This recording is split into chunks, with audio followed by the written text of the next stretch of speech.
You thought that silver could go to 50. It didn't. It's 75.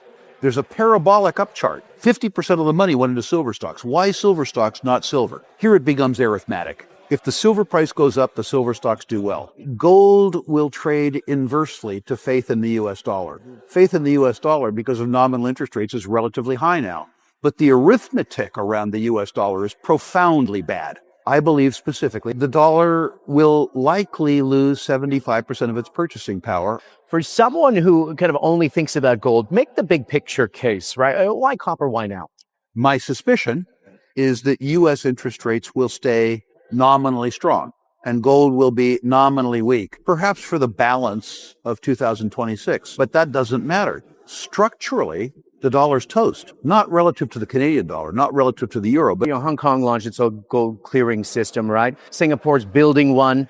Even London shifted into Asian hours, which is interesting. So the East isn't buying the metal right now. It's building the machinery. So what are your thoughts on the Western investor? Right now, we just had, I think of Adrian Day just coming on the show. And he was buying some haircuts last week and he goes, oh, maybe I should have waited, but it's fine. So that long-term thesis is still there. Is this a buying opportunity now? Absolutely. Yeah. Could it go lower? Yeah. Of course. Yeah. Bernard Baruch famously said, the only guy who bought at the bottom and sold at the top was a liar. It didn't happen. We could talk about your own money because I think we talked about this at PDAC, but you made that big move. Earlier this year, you sold something like 80% of your physical silver. You rotated into silver mining companies. Walk people through that process and whether it played out as you hoped. The process went like this. I save in gold. Gold is not a speculative asset for me. It's a savings asset. Yes, I would sell it in the right circumstance, but we aren't close to that circumstance. Silver was different. It was a speculative asset. I bought physical silver because silver was hated. And I know that the easy money in cyclical businesses occurs if you have the guts to buy hate. When I bought silver, it was less than $20 an ounce, and people hated it. And my thesis was that over time, that hatred would dissipate and the price of silver would rise. Well, that happened. Mm-hmm. And when it happened, I needed to decide if there was a new thesis that should keep me in silver or whether I should transfer my speculative capital from silver to something else. When I looked at it, I said, you thought that silver could go to 50. It didn't. It's 75. There's a parabolic up chart. What if one of the world's most respected resource investors just made a move that surprised almost everyone? Rick Rule recently revealed that he's sold most of his physical silver, not because he's bearish on precious metals, but because he believes the next opportunity lies elsewhere. At the same time, he's warning that the US dollar could lose a substantial amount of its purchasing power over the next decade, while decades of underinvestment are setting the stage for major shortages in critical commodities. His comments come as investors continue watching inflation trends, central bank policies, record sovereign debt levels, ongoing geopolitical tensions, and strong central bank gold buying, all factors that have kept long-term interest in precious metals alive despite short-term market volatility. In today's video, we'll break down Rick Rule's latest outlook on gold, silver, copper, and the dollar, explain why he believes today's headlines are distracting investors from the bigger picture, and what his strategy could mean for your own portfolio. Let's get started. You need to sell parabolic up charts because they resolve to the downside. Is there a better use of capital? Yes. 50% of the money went into silver stocks. Why silver stocks, not silver? Here it becomes arithmetic. If the silver price goes up, the silver stocks do well. If the silver trades sideways, by definition, you make no money. But the silver stocks were priced discounting $35 silver in a $75 market. So the silver price could fall and the silver stocks could still do well. If the silver price fell because of the discount in the silver stocks, arithmetically the silver stocks would fall less than the silver. Same upside, better sideways, better downside, better speculation. Now, you talked about gold is kind of a savings, and the gold miners still look cheap relative to the metal, obviously. But are you making the same move now in gold? Are you selling a little bit of metal to buy the miners, or is that just a completely different call? For me, I save in gold. And despite the fact that I don't need to, I save a lot. It helps me sleep nights and stay calm. All of the net profit from this conference will be invested in physical gold in my account, placed, by the way, in Battle Bank. I save in gold. I maintain liquidity in US dollars. I invest in senior gold stocks and I speculate in junior gold stocks. Those are very different buckets. Now, I know Battle Bank is here this year. I went and had a nice little conversation. You're getting closer and closer. People are getting excited about it. Is this kind of the next phase for you? I mean, you've been waiting for this for a while. Well, this is my 7th bank. Many people might know that. It's my 2nd bank in the same incarnation, of the same management team. Okay. So I'm hugely excited about it because I love banking. And I believe in community banks. Battle Bank is a community bank where community is defined by aspiration rather than by geography. Battle Bank is a bank designed around a community that you see here. It makes perfect sense that I would be involved in a bank for this community simply because I know my customer, and my customer acquisition cost is 0. I have a durable competitive advantage serving an audience that I've served for 50 years. And banking is a very good business if you don't make mistakes. Difficult to get into. All businesses are difficult. I've been in a lot of businesses in my life. I've been successful at most of them, but every business is difficult. Now, you've described gold as kind of being in roughly, the 3rd inning of a 9-inning kind of game. After this correction we just went through, where are we right now? I think we're in the 6th inning. I believe the gold bull market, at least for me, the gold bull market began in the year 2000. I think we've got 10 years left. So we're in the 6th inning. Understand that in most financial markets, the best part of the move, the hyperbolic move, comes towards the end. I believe specifically, getting the baseball analogy aside, that gold will trade inversely to faith in the US dollar. Faith in the US dollar, because of nominal interest rates, is relatively high now. But the arithmetic around the US dollar is profoundly bad. I believe specifically, and I said this the last time you and I interviewed, that the dollar will likely lose 75% of its purchasing power over 10 years, which suggests that the gold price in nominal terms, US dollar quoted terms, could be a triple over 10 years.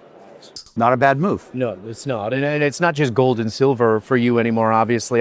You've been putting real money into copper as well. And I want to talk about that because for someone who kind of only thinks about gold, make the big picture case, right? Why copper? Why now? Well, copper is simple supply and demand. First of all, right now, we're using more copper than we produce. And you can only use more copper than you produce when you have surplus inventories. We're about 3 years away from being out of inventories. That's the way it works. At Metals Week in London last year, they presented a fantastic paper saying that to maintain current levels of copper production, understanding that they're in deficit, to maintain current levels, the 10 largest copper mining companies in the world have to invest $250 billion. Several problems with that. The first is they don't have the money. Yes, they can get it, but they don't have the money. The second is that you're maintaining production in an industry that's in deficit. The third problem is that copper demand is growing. So the deficit, assuming that you maintain production, is going to fall. The money that we need to invest in copper now, in order to impact copper supply 5 years from now, needs to have been invested 15 years ago. You cannot make up for 20 or 30 years of systemic underinvestment in 5 years. Absent a depression, copper will be rationed by price. You know, it's interesting. I turned on, just before coming down here, I think I turned on CNBC, at one point Bloomberg, just to see what the mainstream was talking about. And we got this NVIDIA crack right now with the AI trade. I mean, it shredded about $1 trillion since May. And now people are going, oh, maybe that's going to affect copper. Maybe there won't be a bullish trend. Is that the contrarian take that you kind of look for? It's misinformed. Yeah. The baseline trend in copper is demographic. There are more people being born every day than are dying. There's more people on Earth. And the people on Earth, particularly in emerging and frontier markets, want to live like you do. A materially abundant life is an energy-intensive life. There's 1 billion people on this planet today that have no access to primary electricity. In 20 years, they're going to. It's going to take copper to generate that power. It's going to take copper to get that power to them. It's going to take copper for them to use it. Yes, AI is going to work. People ask me here at the conference, well, what do you think of NVIDIA? The truth is, I don't think of it at all. I can't spell it. I understand copper. I understand that there's been 30 years of underinvestment in copper. I don't have the sophistication to talk AI. And by the way, most of the people who invest in it don't either. I'm not panning it. I'm just trying to say that the copper market is easier to understand than the AI market. But I mean, you're looking more at any oil and gas companies right now? I mean, Not as a consequence of this. I don't make decisions based on information that I can't process. I don't know what's going to happen in terms of peace or war.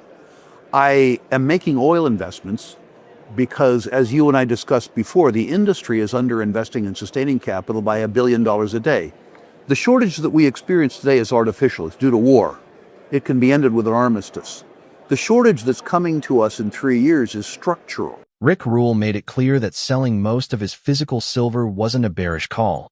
It was a valuation decision. He originally bought silver when sentiment was deeply negative and prices were well below today's levels. After the metal's powerful rally, he believed much of the easy upside had already been captured. Instead of chasing higher bullion prices, he shifted a large portion of his speculative capital into silver mining companies, arguing that many miners were still valued, as if silver prices were much lower. In his view, that creates a more attractive risk-to-reward opportunity because miners could benefit even if silver doesn't continue rising at the same pace. Gold, however, remains in a completely different category. Rule says physical gold is his savings account, not a trade. He continues holding and accumulating gold because he sees it as protection against the long-term erosion of purchasing power rather than a vehicle for short-term profits. While he acknowledges that elevated interest rates could create temporary pressure on gold prices, he argues that the structural problems facing the US dollar matter far more than short-term market fluctuations. His long-term expectation is that the dollar's purchasing power could decline significantly over time, making ownership of real assets increasingly important. Rule also highlighted copper as one of the strongest long-term investment opportunities. Global demand continues to rise as countries expand electricity grids, modernize infrastructure, and invest in data centers, artificial intelligence, and electrification. Yet new mine development has lagged for decades, creating a supply imbalance that cannot be solved quickly. According to Rule, these structural shortages, not daily headlines, are what ultimately drive long-term commodity prices. His broader message is that successful investors separate savings from speculation, focus on value instead of emotion, and avoid making decisions based solely on breaking news. Whether markets experience corrections or rallies in the coming months, Rule believes long-term fundamentals remain firmly in favor of quality resource assets. That brings us to the biggest takeaway every investor should remember. And you won't be able to end it with an armistice. Yeah. Does it ever surprise you, Rick? I mean, these headlines that we see, they act as such a volatile trigger for not only equities, but I mean, oil pricing, et cetera. I mean, ironically, gold sold off today because higher oil revives the inflation fear, and now the markets are pricing in this Fed rate hike, right? Some banks have even come out today and trimmed their forecast on gold. I mean, is this just the breather inside the bigger bull market? And do you think we're going to have a little... I can't tell you what the market's going to do in the near term. My suspicion, and by the way, I don't invest based on my suspicions, but my suspicion, since you asked me, is that U.S. interest rates will stay nominally strong and gold will be nominally weak, perhaps for the balance of 2026. But that doesn't matter. Structurally, the dollar's toast.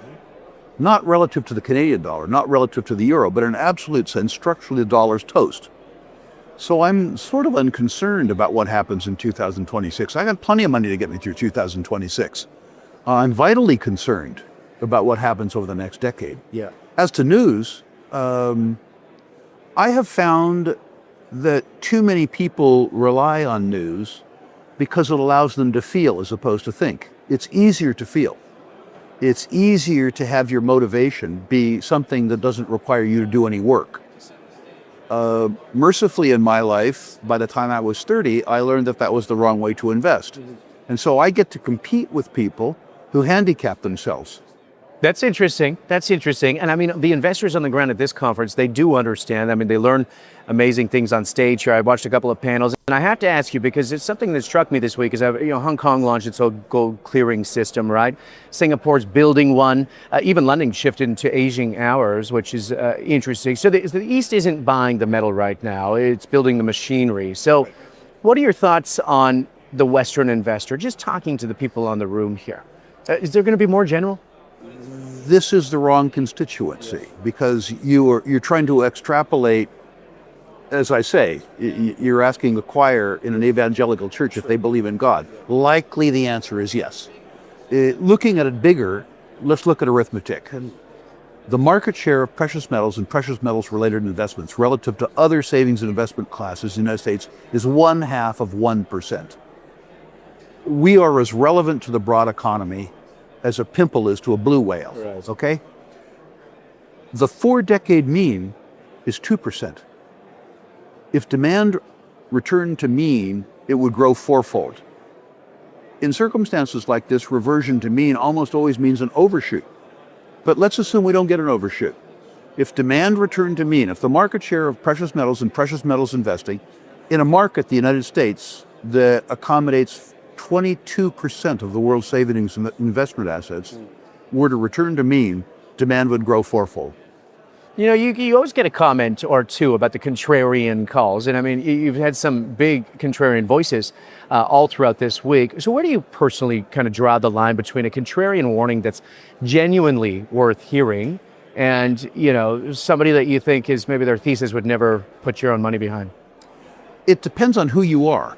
A hate buyer, which is the true contrarian, is opportunistic.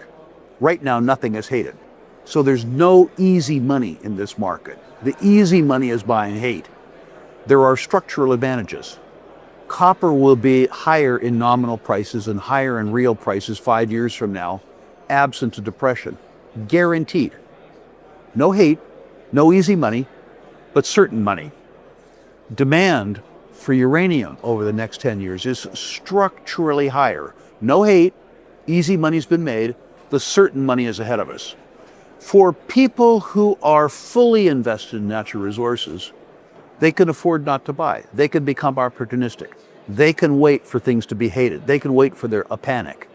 For people who have 0.5% of their net worth in gold and 99% in US dollars, where the purchasing power of their US dollars is almost certain to decline by 75%, they can't wait. Yeah. That 75% number just keeps coming back. It's an interesting one. And you've always said that in this business, you're either a victim or a contrarian, as you know. So turn it on our crowd. A lot of general investors watching as well. You know, what's the one thing that this entire gold room believes right now that you think may be flat wrong? There's a huge difference between inevitable, which is my thesis, and imminent. Many people are strategically correct and tactically wrong. If you're investing in a thesis that'll take 3 years or 4 years or 5 years or 10 years to play out, and you have trauma holding stock over a long weekend, you aren't going to have the courage of your convictions. The second thing is that most investors, including those here, don't work hard enough. It's one thing having a belief. It's another thing understanding enough about your investments that you understand the delta between price and value, and that you have enough confidence in your investment that in the inevitable perturbations, simply from volatility, you don't get shaken out. You know, there's a lot of people that are live streaming. They're wanting to kind of attend. They're learning more and more. I mean, last one, out of everything on this floor this week, I mean, what's the one thing that you kind of hope that every single person walks out of here actually understanding? Two things, I'm afraid. The first is that their understanding of inflation is wrong. Americans, even intelligent, learned Americans, believe that a deterioration in the purchasing power of their dollar is measured by the CPI. There's a wonderful phrase that the CPI is the CP lie. I would invite any of your listeners to informally construct a basket of goods and services that their family consumes. Look at the prices that they paid for that basket of goods and services in 2020 and the price that they pay today. The government will tell you that the dollar is losing its purchasing power to the extent of 2.5% a year. The real number for your family is 8. And juxtaposing that 8 to 2.5 should be the fundamental that people use to plan for their future. That's the first thing. The second thing is that there has been structural underinvestment in the means of production for a very long time. That doesn't mean that technology isn't a good place to invest, but you have to understand technology. If you understand a whole bunch about chips and semiconductors and servers, you can invest in NVIDIA. But if you're like me and you can't pronounce it, you can't invest in it. So that's what I would urge people to do. I would urge people to look at the fact that there's been structural underinvestment in extractive industries for 30 years while the economy has grown. And the simple balance of supply and demand means that the stuff of humankind, which gets more used as there are more people, the stuff of humankind is going to be rationed by price. Nobody wants to stop consuming. Rick Rule's message is simple. Don't confuse short-term market noise with long-term opportunity.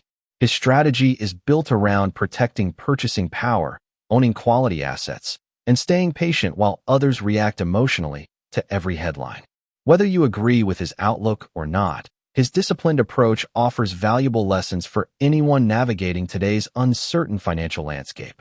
If you enjoyed this breakdown, subscribe to the channel, turn on notifications, and join our community for more expert insights on gold, silver, commodities, and the global economy. Now we'd like to hear from you. Do you agree with Rick Rule that physical gold belongs in every long-term portfolio, or do you think silver mining stocks offer the greater opportunity from here? Share your thoughts in the comments below. Thanks for watching, and we'll see you in the next video.